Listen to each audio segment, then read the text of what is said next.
El Partido de Arena entrará a elección interna el domingo 25 de agosto y quien asuma debe enfrentar un reto importante para revalidar en 2021 los alcaldes y diputados que logró en 2018. ¿Qué acciones debe desarrollar el principal partido de oposición para seguir siendo una opción real de poder?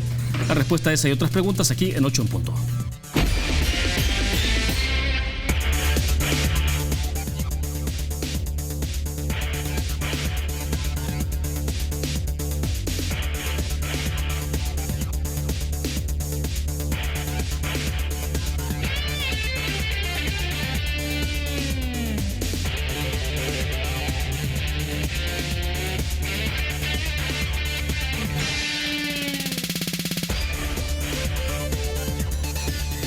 Buenas noches, bienvenidos a 8 en punto. Gracias por estar con nosotros esta noche. Con nuestro invitado vamos a conversar sobre el ordenamiento de la capital, la situación del Partido de Arena desde luego y el contexto político en general que vive nuestro país. Queremos agradecer esta noche que nos acompaña en nuestros estudios Ernesto Mason.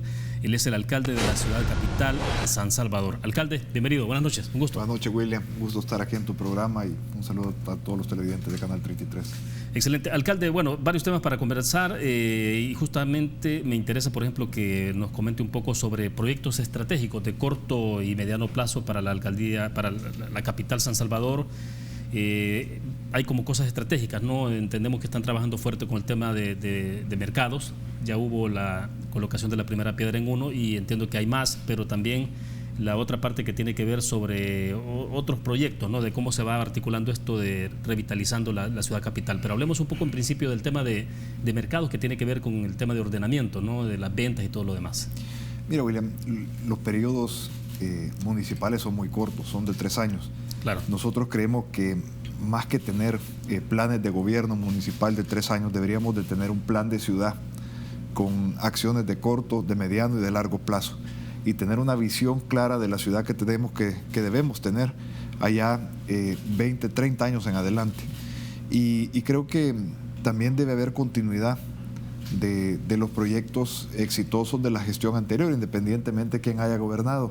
¿Y cómo se le puede dar rumbo a eso, alcalde? Porque vaya, efectivamente el periodo es muy corto, son tres años y entonces los proyectos de mediano incluso largo plazo pueden pasar por incluso 3 periodos, por lo menos. Claro, y lo que venía pasando y lo que pasa a nivel municipal, a nivel presidencial todavía en nuestro país, es que viene un alcalde o viene un presidente de un partido político distinto y desecha todo lo que hizo el anterior y empieza muchas veces de cero.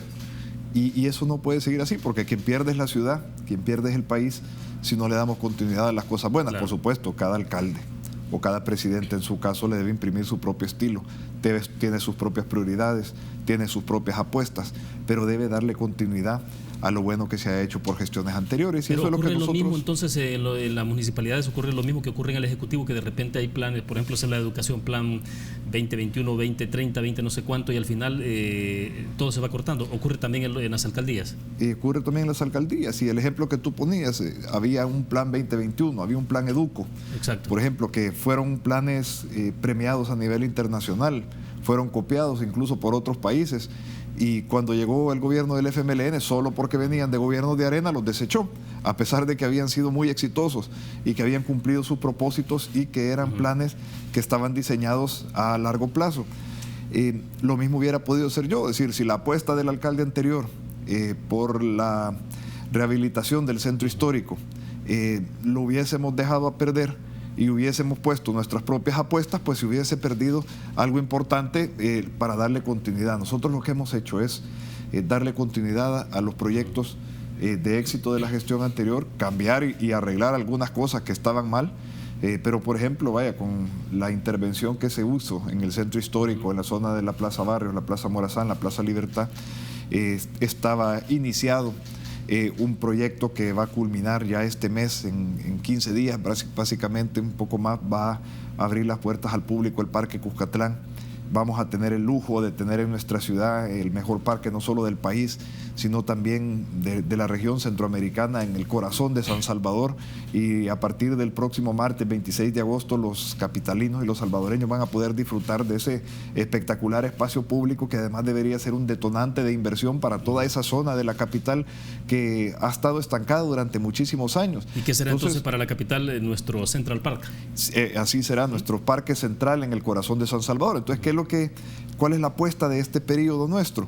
Es conectar la zona intervenida por la administración anterior en el centro histórico, en la Plaza Barrios, Morazán, Plaza Libertad, con el Parque Cuscatlán, a través de un corredor urbano que reordene toda esa zona, que la vuelva muchísima más atractiva a la atracción de inversión, que genere más y mejores empleos y oportunidades, y aprovechar la inversión pública que se está haciendo en esa zona, complementarla con seguridad física, seguridad jurídica, orden, para poder atraer una inversión privada que lo complemente. De lo que nosotros hablamos es de que por cada dólar de inversión pública que se invierta en determinada zona podamos atraer 7 u 8 dólares de inversión privada, que es una métrica que se da más o menos en otras partes del mundo. Entonces, ahí está la inversión ahí del Parque Cuscatlán, cerca de 20 millones de dólares.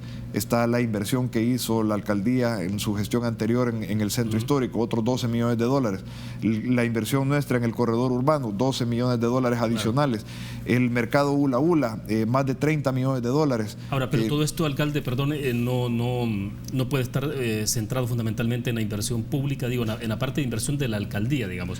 ¿Cómo entra el Ejecutivo en todo esto, o debería de entrar en todos estos proyectos? Por eso mismo, debe ser no solo la alcaldía, no solo el gobierno central, sino a través de esa inversión pública poder generar y atraer inversión privada que la venga a complementar y que la venga a multiplicar muchas veces. Entonces, el gobierno central va a invertir los 60 millones de dólares que ya están aprobados para el Hospital Rosales, por ejemplo. Se ha invertido en el Parque Metropolitano, en la zona de la ex Casa Presidencial. Nosotros como alcaldía invertimos en el corredor urbano. La administración anterior invirtió en la remodelación de las plazas Barrios, Morazán y Libertad. Nosotros venimos con un asocio público-privado, invertimos en el mercado Ula Ula, en el mercado de ex biblioteca, entre los dos más de 40 millones de dólares de inversión público-privada, donde nosotros ponemos los inmuebles, ellos, los privados, los socios privados ponen la construcción y los administran por un periodo de tiempo.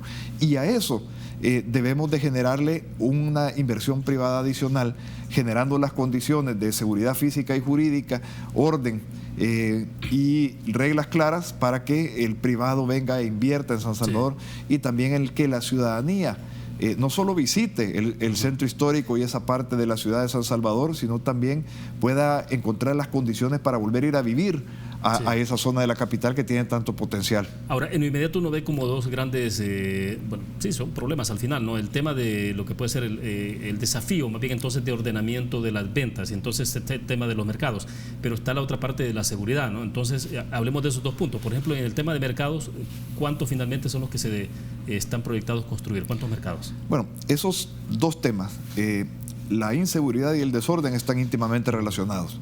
Donde hay desorden, hay inseguridad. El desorden es caldo para la extorsión, para los asaltos, también para la suciedad de la ciudad, donde hay ventas en las calles, que se toman las aceras, que se toman carriles vehiculares.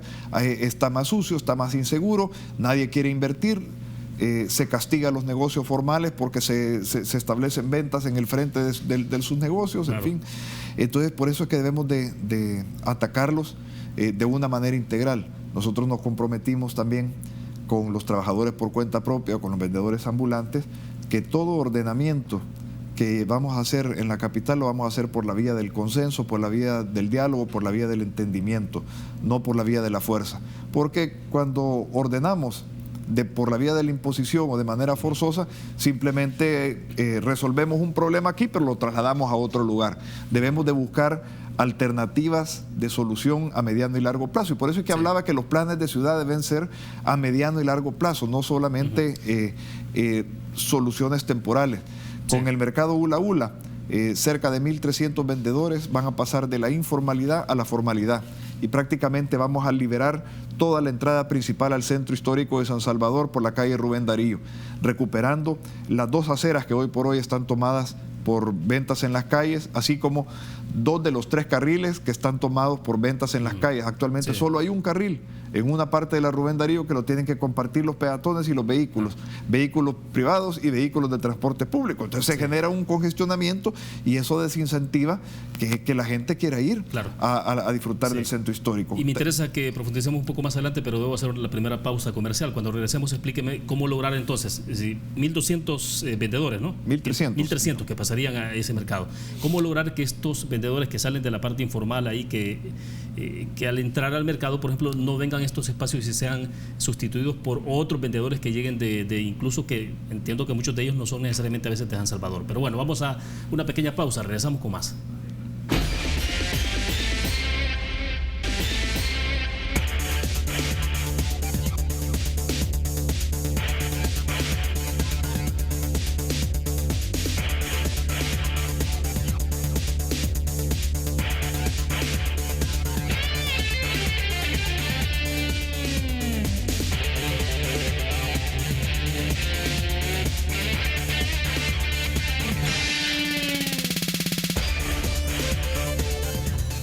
Si estás ahorrando, estás ganando. Por cada $150 que ahorres, participas en sorteos en efectivo y premios al instante por más de $60,000. Ahorra y gana con Banco Promérica. Ernesto Mason, alcalde de la ciudad capital San Salvador, es nuestro invitado. En ese evento pasado le decía entonces, alcalde, esa parte, ¿no? Porque uno entendería que este es un desafío también, ¿no? Usted puede pasar a los informales que están ahí, limpiar esa zona y pasarlos a un recinto y ahora sí formalizarlos, darles mejores condiciones. Pero entonces, ¿cómo evita que todos esos espacios que en un momento determinado queden libres lleguen y sean ocupados por otros vendedores informales? Bueno, tenemos una situación actual y tenemos una situación hacia la que queremos llegar. No podemos retroceder sobre la situación actual, tenemos que ver hacia adelante y resolver los problemas hacia adelante. Nuestro compromiso es darles alternativas que sean mejores, que sean permanentes a quienes están en una situación de ventas a la intemperie, de ventas informales en la capital, pero no podemos permitir que ordenando una zona, esta se vuelva a desordenar.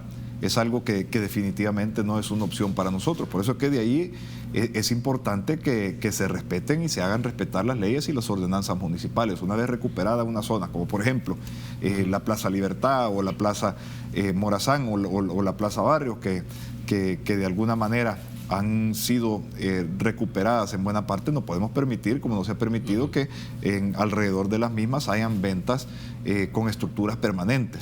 Todas las ciudades del mundo, hasta las más limpias, las más ordenadas, las más desarrolladas, tienen ventas en las calles, pero de una manera ordenada, de una manera responsable. Sí, porque de repente uno ve en zonas peatonales, por ejemplo, los kioscos, hay kioscos, ventas de periódicos, etcétera, todo lo demás, o sea, que hay alrededor de esto. Incluso hay estructuras permanentes, pero ordenadas, reguladas y tasadas por la municipalidad. Y hay estructuras temporales que se establecen como mercados de fin de semana o festivales gastronómicos, donde se pone como lo que estamos haciendo en otras plazas de la capital, como en la Fuente Beethoven, por ejemplo, o en la Plaza Maferrer, o incluso en la Plaza Salvador del Mundo, o donde se establecen también diferentes mercados que nosotros hacemos para promover a los artesanos, para promover a los emprendedores de nuestra capital y que ellos puedan promocionar y vender sus productos. Pero no es esas estructuras permanentes que se toman por años las aceras y las calles, impidiendo la movilidad peatonal y la movilidad automovilística, y eso generando más congestionamiento, generando más desorden, desincentivando la inversión y volviendo menos atractivo el centro. Con estos mercados modernos que ya se inició la construcción del mercado en el predio Ula Ula, se están generando mejores ambientes iluminados, con parqueo, con adecuada ventilación, muchísimo más atractivo tanto para los vendedores como para los consumidores, también con el potencial de atraer consumidores con mayor poder adquisitivo, es decir, que los vendedores dejen de estar vendiendo a la intemperie, pasen a un lugar formal, dejen de estar siendo... Es un cambio de cultura, ¿no? Es un cambio de cultura, definitivamente, que les va a permitir a estos vendedores poder invertir a mediano y largo plazo en sus negocios, que les va a permitir dejar de ser presa de los usureros que les prestan al 10% o 20% diario, a venir a prestar dinero en términos de mercado, en el mercado financiero formal, que le va a permitir también a los consumidores llegar a comprar al centro de San Salvador en un lugar que tenga parqueo, en un lugar que esté limpio, que esté ordenado, que esté seguro, que les va a permitir también a los vendedores dejar de ser presas de la extorsión de quienes operan ahí. ¿Quiénes van a perder? Por supuesto que habrá perdedores y por supuesto que habrá gente que se oponga a eso. Van a perder los delincuentes, los que extorsionan en el centro, los usureros que viven de prestarle a tasas leoninas a los vendedores, pero va a ganar la ciudad. Van a ganar todos esos vendedores que pasan de la informalidad a la formalidad, y va a ganar la ciudadanía, que va a tener acceso a mejores lugares. Y estos mercados, digamos, la actividad en un mercado termina a eso de las 4:30, 5 de la tarde. Van a tener suficiente parqueo también para ofrecer parqueo para otras actividades nocturnas en el centro de San Salvador, que ciertamente habrá demanda. Hay mucha gente interesada en establecer diferentes negocios, restaurantes, incluso hoteles o otros lugares de entretenimiento en el centro de San Salvador, que le van a dar vida nocturna al centro histórico de San Salvador, que con estos parqueos que tendrán el mercado en el predio ex biblioteca, el mercado en el Hula Hula, pues también habrán, solo con esos dos, se haría muchísimo más, casi el doble de los parqueos existentes que hay actualmente en el centro. Pero habrá, habrá suficientes incentivos como para que los informales entonces sientan que efectivamente pasar a un mercado con toda la formalidad les trae ganancia. Porque por ejemplo, cuando se intenta hacer este esfuerzo que no se ha logrado desde hace muchos años, es cómo pasar a todo el sector informal con el tema de la tributación, por ejemplo, cómo ampliar la base tributaria. Hay todo un desafío. Hay quienes dicen, bueno, pero es que es preferible quedarme en la informalidad que pasar, porque no hay incentivos que me digan es mejor estar formalizado, porque de repente hace falta eso. Entonces, en este caso, con los vendedores, los que pasen ahí a los mercados tendrán suficiente incentivo como para que ellos digan sí es mejor estar acá. Bueno, el incentivo de tener un lugar seguro, muchísimo más atractivo, donde van a poder vender muchas veces más lo que venden actualmente, donde va a ser mucho más visitado de lo que son actualmente, y donde van a poder invertir a mediano y largo plazo en sus negocios. El incentivo también de vender en un lugar seguro, de dejar de vender a la intemperie. Creo que son suficientes incentivos siempre que se ofrezcan alternativas que sean viables o mejores para ellos. Por supuesto que con esos dos mercados no resolvemos el problema.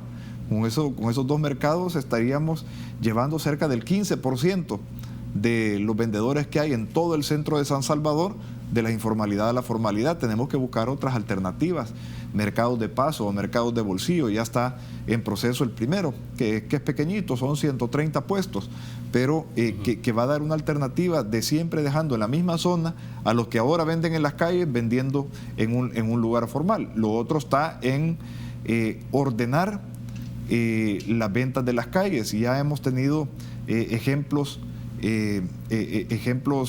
importantes, por ejemplo en la Sexta Avenida Sur, que viene a dar al Exine Libertad del Boulevard Venezuela.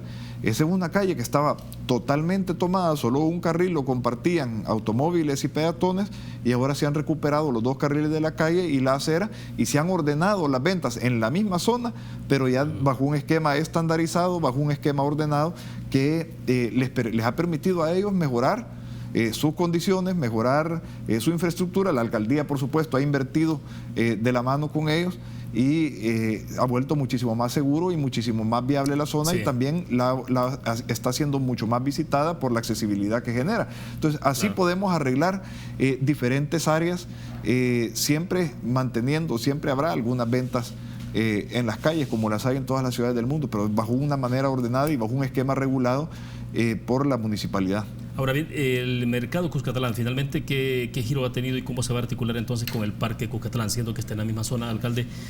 Claro, ya se conoce bastante un poco en términos de inconvenientes que hubo con el mercado Cuscatlán, que a estas alturas, no sé al final cómo lo han evaluado ustedes en su funcionamiento, en su operatividad, en su efectividad, por ejemplo.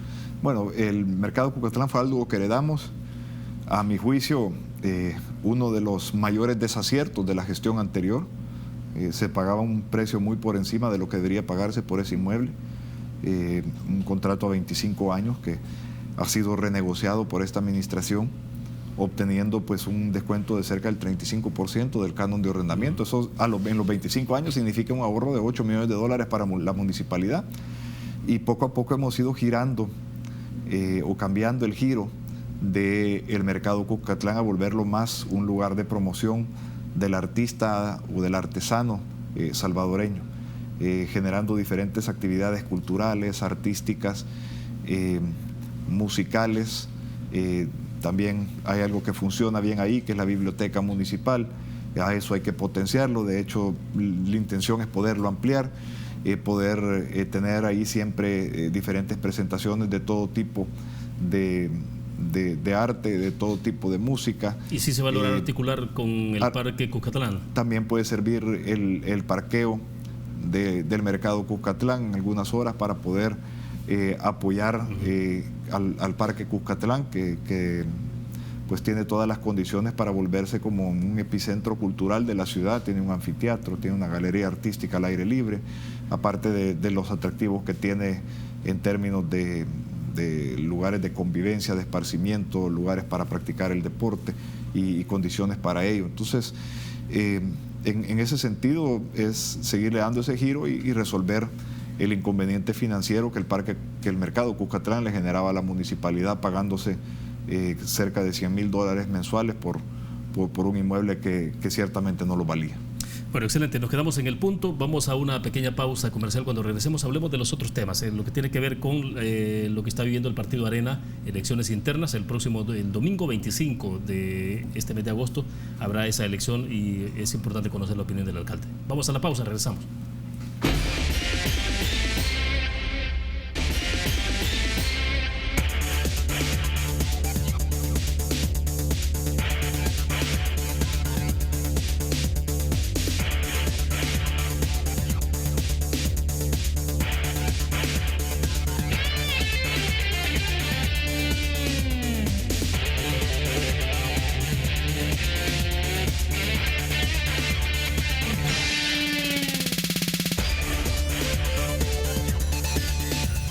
Bien, continuamos en 8 en punto, alcalde. Hablemos entonces de la parte estrictamente política, un poco ya en perspectiva también electoral. Hay elecciones internas en el Partido Arena. El próximo 25, el domingo, hay entonces ese proceso de elección. ¿Qué puede evitar o qué puede garantizar, por ejemplo, que un proceso como este, que, bueno, no es primera vez que ocurre dentro del Partido Arena, pero que ese proceso interno los termine lastimando más, o no digo dividiéndolos, pero sí generándole algún problema al interior? ¿Puede ser eso distinto en esta oportunidad? Dos planillas compiten, ¿no? Mansur y la de López. Entonces, pero ¿cómo se ve entonces ese proceso? Mira, yo creo que hasta este momento es un proceso que se ha basado en el respeto, en la propuesta, en respetar las propuestas, una planilla de la otra planilla, y que no se generen conflictos que luego se traducen en heridas que agarran cierto carácter de permanencia dentro del partido y que le causan problemas al partido en el futuro. Yo creo que debería ser una fiesta democrática que fortalezca la institucionalidad y la democracia interna del partido.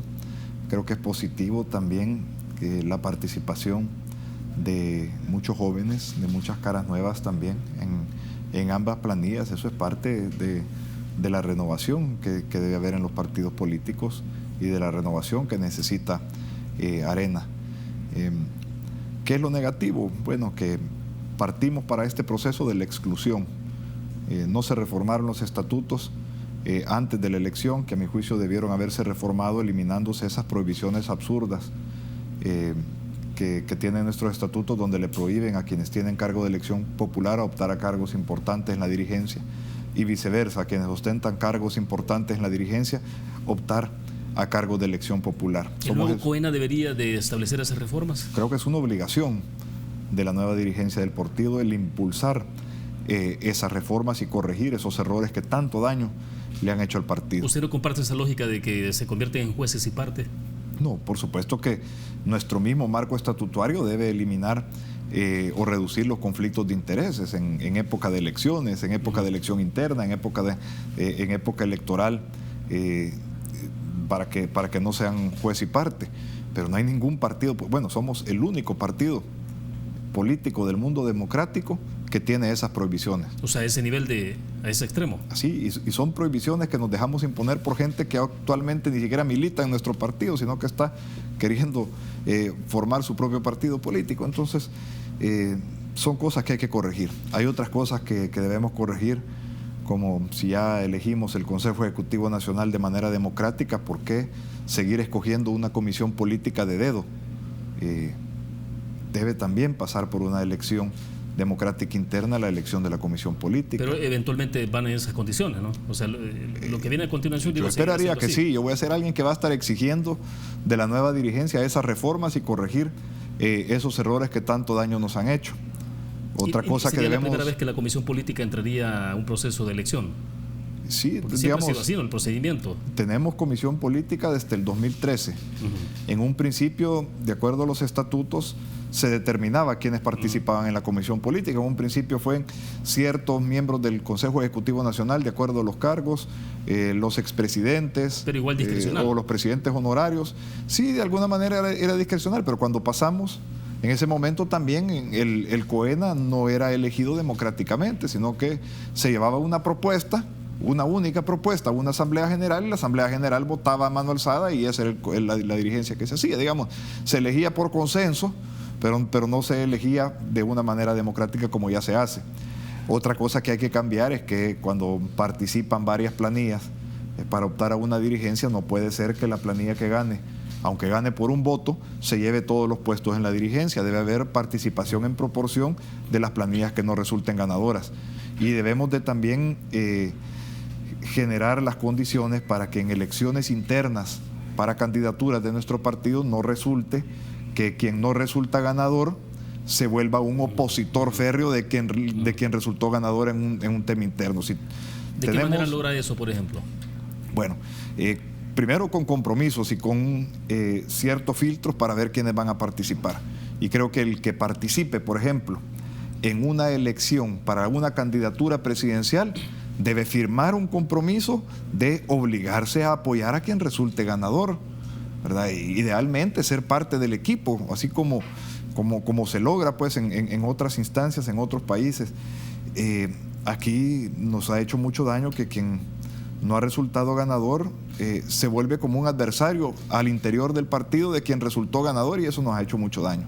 Y eso se da a nivel de alcaldes, a nivel de diputados e incluso a nivel de candidatos presidenciales. Sí. Alcalde, ¿y el perfil de las dos planillas que están compitiendo en este momento, usted cree que se ajusta a los desafíos que vienen por delante? Porque bueno, estamos hablando de elecciones para diputados y alcaldes 2021 y es el tema de revalidar o no la cantidad de alcaldes y diputados que tienen en este momento. El perfil de ambas planillas, usted, quien quede, ¿usted cree que tendrá ese nivel de liderazgo para poder y no solo eso, sino darle la potencialidad al partido para que se convierta en una alternativa real de poder para 2024, por ejemplo? Bueno, dentro de las limitantes que he expresado, creo que son buenas planillas en el sentido que han abierto espacios al surgimiento de nuevos liderazgos, de gente joven, de gente que viene con ideas frescas, con una nueva visión de cómo hacer política, y yo me siento muy optimista y muy entusiasmado de el resultado cualquiera que sea que va a haber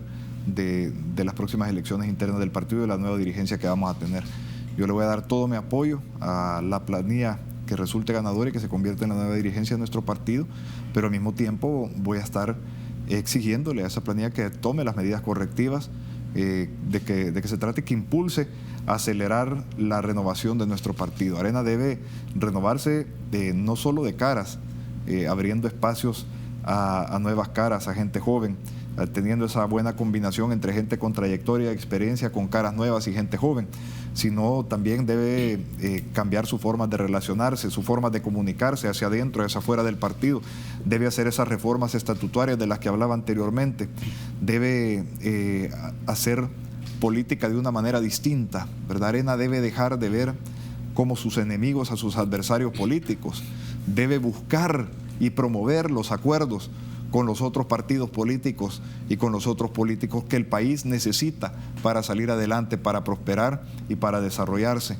Creo que Arena debe ver como sus enemigos acérrimos los grandes problemas que tenemos los salvadoreños: la inseguridad, la falta de oportunidades, la corrupción, el desempleo, la mala o pésima prestación de los servicios públicos en salud, en educación, la inseguridad, en fin, esos deben ser los enemigos y a esos debemos apostarle en conjunto, porque no puede hacerlo solo, mucho menos desde la oposición, un partido político para corregir esos problemas. Por eso Arena debe buscar trabajar de la mano con el gobierno en aquellas cosas que beneficien al país.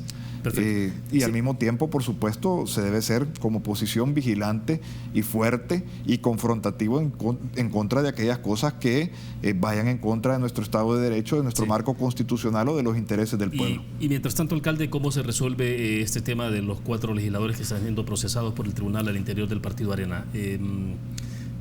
¿Qué pasa con ellos? Ahí hay un distanciamiento que tiene que ver, pregunto, si es más una cuestión de fondo ideológico o es otro tipo de diferencia, falta de comunicación, porque digo, se está incentivando a que participen jóvenes, que participen nuevas personas dentro del partido, pero ¿eso no envía mensajes contradictorios?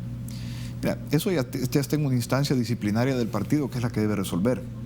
Ahora, creo que cada uno de esos 4 casos y otros que se han suscitado son cada uno distintos. Sin embargo, yo creo que un partido que es democrático debe permitir la diversidad de opiniones. Un partido democrático debe permitir la crítica constructiva. Yo, incluso estando dentro de las dirigencias del partido, he sido alguien muy crítico de algunas actuaciones del partido, así como he apoyado y he celebrado muchas cosas buenas que Arena ha hecho y grandes aportes que Arena ha hecho para la democracia y para el desarrollo del país. Pero también creo que Arena se ha quedado corto en muchas cosas y que Arena ha cometido grandes errores y debe tomar las medidas correctivas para no volver a cometer esos errores en el futuro. Yo creo que una dirigencia de un partido democrático debe saber escuchar y debe estar receptiva de la crítica. Ahora bien, esa crítica debe hacerse por los canales adecuados y debe hacerse con el respeto correspondiente. Yo comparto algunos de los señalamientos y críticas que han hecho estos diputados y estoy totalmente opuesto a otros. Y comparto algunos mecanismos en los que ellos la han ocupado, pero estoy muy en desacuerdo de otros mecanismos en que ellos han optado para expresar esas críticas o esos ataques a la dirigencia.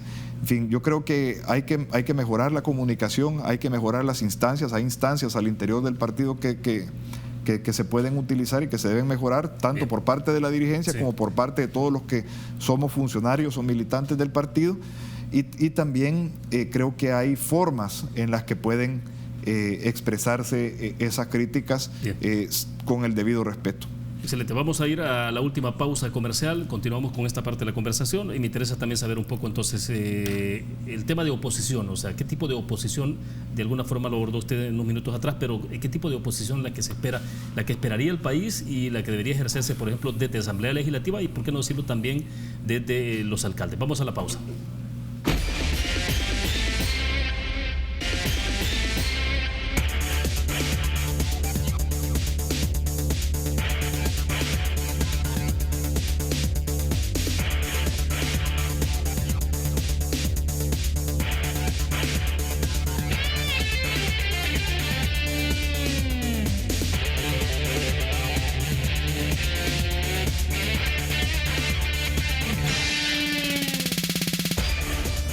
Alcalde, bueno, nos quedan 6 minutos, vamos rápido. ¿El Partido Arena se está desenvolviendo como partido de oposición como tal en Asamblea Legislativa? Yo creo que sí. Ahora, hay 2 tipos en términos generales de oposición, ¿verdad? Una oposición destructiva que se opone a todo y que busca, digamos, asfixiar al gobierno, y una oposición constructiva, propositiva, que propone, que busca generar acuerdos y que apoya aquellas cosas que le convienen al país. ¿Hasta este momento en qué plano estaría el Partido Arena en esa oposición? Yo creo que Arena, con algunas cosas que debe corregir, es más una oposición constructiva y propositiva, pero se debe ser mucho más. A mí me duele. Eventualmente ha acompañado al gobierno. El FMLN, por ejemplo, fue una oposición destructiva que se oponía a todo y que quería que el gobierno fracasara. Yo creo que Arena debe intentar buscar que este gobierno tenga éxito, porque si este gobierno tiene éxito, pues el país avanza, nuestra gente sale más de la pobreza, mejoran la prestación de los servicios públicos en salud, educación, en seguridad. y al momento de volver a gobernar Arena, pues va a encontrar un mejor país que gobernar y va a poder hacer muchísimas más cosas para seguir sacando adelante el país. Y ojalá que el gobierno también se deje ayudar, porque en la medida que el gobierno se deje ayudar y busque una colaboración con las diferentes fuerzas políticas, especialmente con Arena, que es la primera fuerza política del país, la primera fuerza de oposición, pues al gobierno le va a ir mejor también. Entonces esa voluntad de diálogo y de buscar acuerdos debe existir de ambos lados. A mí me duele mucho, por ejemplo, cuando hay gente en Arena que critica cuando buscamos generar acuerdos o buscamos trabajar de la mano con el gobierno central, nosotros como gobiernos municipales. Bueno, ha habido críticas directamente para usted, ¿no? Sí, y por un pequeño sector, digamos, que está acostumbrado a que los funcionarios públicos sirvan sus intereses de grupos de poder. Creo que esa es la política del pasado. ¿Y sus actuaciones cómo ha sido entonces respecto del presidente Bukele? Buscar la manera de trabajar juntos. Y creo que hasta este momento, de parte del nuevo gobierno, también ha habido esa misma voluntad con la alcaldía de San Salvador. No sé si con todas las alcaldías, porque debería de haberla con todas las alcaldías. Por ejemplo, para que el plan de control territorial tenga éxito, deben trabajar de la mano y coordinar esfuerzos con las alcaldías, que son quienes mejor podemos jugar el rol en el tema de la prevención, por ejemplo. Quienes mejor conocemos los territorios, quienes mejor sabemos qué es lo que hay que hacer para alejar a los jóvenes de la violencia, para buscar sacar a gente que ha estado en actividades delictivas y llevarlos hacia que puedan encontrar las oportunidades para salir adelante de una manera honrada y decente. Creo que nosotros podemos jugar un rol muy importante como alcaldes y ojalá que el gobierno lo entienda y que pueda trabajar, incluso estrechar esas relaciones de cooperación entre el gobierno central y la alcaldía. Nosotros, con el plan que hablábamos al principio del ordenamiento del centro de San Salvador, si lo hacemos solos, podemos hacer algo, pero podemos hacer mucho más poco que si unimos esfuerzos y trabajamos juntos. Por eso a mí me interesa como alcalde de San Salvador que trabajemos juntos con el gobierno central, con instancias como el Ministerio de Cultura, con el Ministerio de Seguridad, con el Ministerio de Obras Públicas, con ANDA, en fin, con diferentes instancias del gobierno central que nos van a permitir poder hacer muchísimo más. Y si trabajamos juntos con el gobierno central y sumamos al sector privado, sumamos a las organizaciones ciudadanas, sumamos a la cooperación internacional y a los gobiernos amigos, pues es espectacular lo que podríamos hacer para transformar nuestra ciudad. Y eso para nada implica entonces decir, bueno, entonces es que el alcalde también está de alguna forma en alguna especie de alianza con el presidente Bukele. O sea. No, como lo digo, eso lo dicen políticos del pasado, que están acostumbrados a que los gobiernos apoyen los intereses de sus grupos, ¿verdad? Creo que esa también es una de las cosas que Arena tiene que cambiar. Arena debe ser percibido como el partido que defiende los intereses de las grandes mayorías de salvadoreños, especialmente de los más necesitados, y no como un partido que representa a unos pocos grupos de poder que estaban acostumbrados a que el partido Arena les hiciera los mandados. ¿Verdad? Yo creo que esas son de las cosas trascendentales que deben de cambiar y las cosas que deben de cambiar en la forma de hacer políticas, que debemos de pasar de una política confrontativa, polarizante, de un debate estéril a una democracia de colaboración donde todos busquemos construir sobre las cosas que nos unen. Y por supuesto siempre habrá diferencias sobre las cosas que nos dividen y habrá debate y habrán, habrán momentos de confrontación donde hayan cosas que no nos parezcan, pero lo que todos queremos es que nuestro país avance. Si lo está gobernando un partido de izquierda, que avance, un poquito tirado a la izquierda, pero que avance y que los grandes acuerdos de país a mediano y largo plazo se vayan cumpliendo. Cuando gobierna la derecha, pues que el país avance un poco tirado a la derecha, pero que avance el país, pero que no se quede estancado en una confrontación estéril donde prevalezcan los intereses personales de grupos de poder o de partidos políticos versus los intereses de la gente y del pueblo y del país. Bueno, perfecto, se nos agotó el tiempo. Gracias, alcalde, por compartir esta noche con nosotros. Gracias, William, por la oportunidad y gracias a los que nos sintonizaron. Bueno, excelente. Gracias a ustedes también que estuvieron con nosotros. Que descansen. Buenas noches.